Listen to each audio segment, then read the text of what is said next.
Jornal da Justiça está de volta para relembrar mais um julgamento do Supremo Tribunal Federal no primeiro semestre do ano.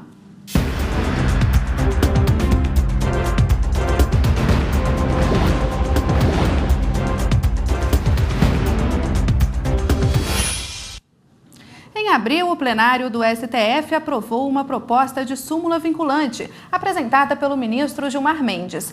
A súmula vai regular o sistema de aposentadoria especial dos servidores públicos, até que seja editada uma lei complementar pelo Poder Legislativo.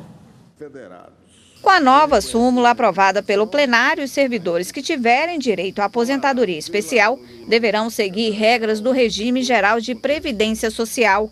Essa determinação se refere à aposentadoria decorrente de atividades que prejudiquem a saúde ou provoquem prejuízos à integridade física dos trabalhadores. O assunto chegou ao plenário por causa dos inúmeros casos que a Corte recebe sobre o tema. Na maioria, a decisão é a favor do servidor público. Entre 2005 e 2013, foram mais de 5.000 ações apresentadas por falta de norma e a maior parte se refere à aposentadoria desses trabalhadores. Durante a sessão que aprovou a súmula, a Advocacia Geral da União, sindicatos, associações de médicos, professores, peritos e de servidores do Ministério da Agricultura opinaram na tribuna como amigos da Corte a inclusão de servidores com deficiência e a aplicação da súmula em todos os casos presentes no artigo 57 da Lei 8.213 de 1991, que dispõe sobre os planos de benefícios da Previdência Social, foram alguns pontos apresentados. Se for o caso do outro colegiado entender por bem contemplar também a aposentadoria especial para os portadores de deficiência no enunciado, que se determine a aplicação da Lei Complementar número 142 de 2013, porque ela sim contempla pressupostos, padrões objetivos que permitem ao administrador a análise do direito ou não à aposentadoria. O servidor público não pode ter menos direito que um trabalhador da iniciativa privada, sendo que ele está ali trabalhando, contribuindo com a sua saúde. Então, Excelências, o nosso pedido é o de que a súmula vinculante venha autorizando a aplicação do 57 como um todo. A súmula não se estende aos servidores com deficiência ou que desenvolvem atividades de risco, porque o plenário entendeu não ser possível se posicionar sobre esses casos. A aprovação da 33ª súmula vinculante foi unânime. O tribunal aprovou o seguinte verbete de súmula vinculante. Aplicam-se ao servidor público, no que couber, as regras do regime geral de previdência social sobre aposentadoria especial, de que trata o artigo 40, parágrafo 4º, inciso 3º da Constituição Federal, até a edição de lei complementar específica.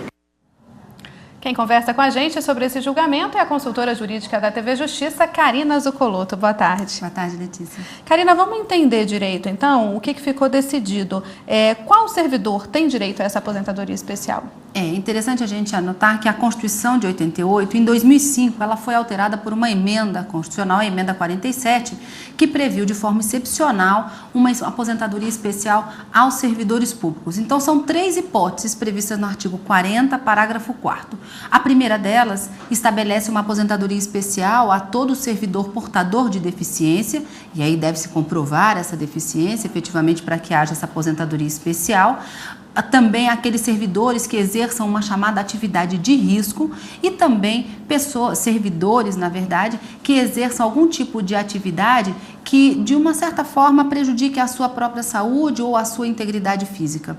Mas o que a Constituição, o que o legislador constituinte, em 2005, determinou? Que para que essa aposentadoria especial aconteça, é necessário a edição de uma lei complementar estabelecendo os critérios e de que forma essa aposentadoria especial deve ser alcançada. Então, portanto, existe essa previsão constitucional, mas trata-se de uma norma constitucional de eficácia limitada, já que o legislador estabelece a necessidade de uma lei complementar para que ela seja operacionalizada ou para que ela seja efetivada concretamente. E por que essa súmula se aplica apenas a esses casos, de insalubridade ou prejuízo à saúde do servidor? Eu me lembro bem, durante o julgamento, nós podemos acompanhar no direto do plenário, que durante a sustentação oral feita pela Advocacia Geral da União, nós conseguimos traçar efetivamente a forma como o plenário do Supremo se manifestou. A Advocacia Geral da União pugnava no sentido de que essa súmula vinculante, caso ela viesse a ser aprovada pelo plenário, ela não poderia alcançar os portadores de deficiência. Por quê? Porque em 2013, em maio de 2013, foi promulgada uma lei complementar referente a esse tema. Então, a súmula vinculante não seria eficaz, já que já existiria uma lei complementar sobre o assunto. Em relação à atividade de risco feita pelos servidores, que a súmula vinculante também não poderia alcançar essa categoria, porque não haveria decisões reiteradas aqui no Supremo Tribunal Federal aptas a ensejar a promulgação de uma súmula vinculante. E no terceiro caso, a Advocacia Geral da União entendia que, caso houvesse a necessidade e o plenário decidisse pela aprovação da súmula, que apenas no inciso 3 do parágrafo 4º do artigo 40 é que poderia haver essa edição de súmula vinculante, e assim o foi. Os ministros acabaram determinando a edição dessa súmula vinculante, do verbete, que vai alcançar apenas, ou seja, vai se aplicar a lei do regime geral da Previdência Social, da aposentadoria especial, apenas aos servidores públicos que estiverem nessa atividade de perigo à sua própria saúde ou à sua própria integridade física. Por isso que aplica-se apenas no caso do inciso 3 do parágrafo 4º do artigo 40 da Constituição. Agora, as súmulas vinculantes, elas são editadas apenas aqui pelo Supremo. Quais os critérios que devem ser seguidos? As súmulas vinculantes, elas foram criadas também a partir da emenda constitucional número 45, que foi a primeira parte da reforma do Poder Judiciário, e foi inserido na própria Constituição a necessidade de que, para que o Supremo edite uma súmula vinculante, há necessidade de decisões reiteradas sobre um mesmo tema para que isso enseje, portanto, a edição de um determinado verbete. Como nós falamos, em relação à atividade de risco, a própria AGU sustentou que não haveria essa jurisprudência ou essas decisões reiteradas, de modo a não possibilitar essa edição. Mas, com relação à atividade insalubre e de risco à integridade física dos servidores, todos os ministros entenderam que já havia uma farta jurisprudência nesse sentido e que, portanto, a edição acabaria, de uma certa forma, por suprir a lacuna existente nessa legislação que a própria Constituição determinava para que essa aposentadoria especial fosse alcançada. Agora, nesse julgamento, foram discutidos também os mandados de injunção, que são os chamados remédios constitucionais.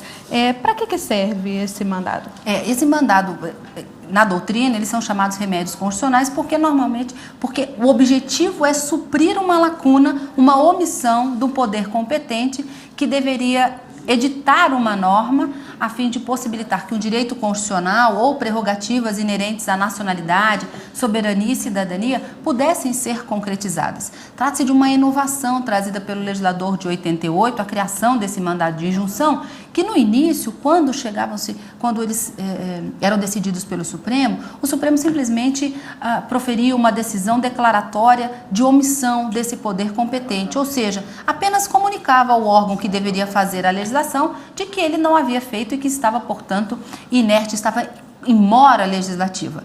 A partir de 2007, o Supremo Tribunal Federal começa a dar um efeito mais concreto a esses mandados de injunção, e tudo começa em outubro de 2007, quando, diante também de vários mandados de injunção de servidores que buscavam a concretização do direito de fazer greve, mas que não podiam porque a própria Constituição, apesar de estabelecer o direito, exigia uma lei que regulamentasse, os ministros acabaram entendendo que eles poderiam fazer sim a greve nos termos da lei de greve já existente.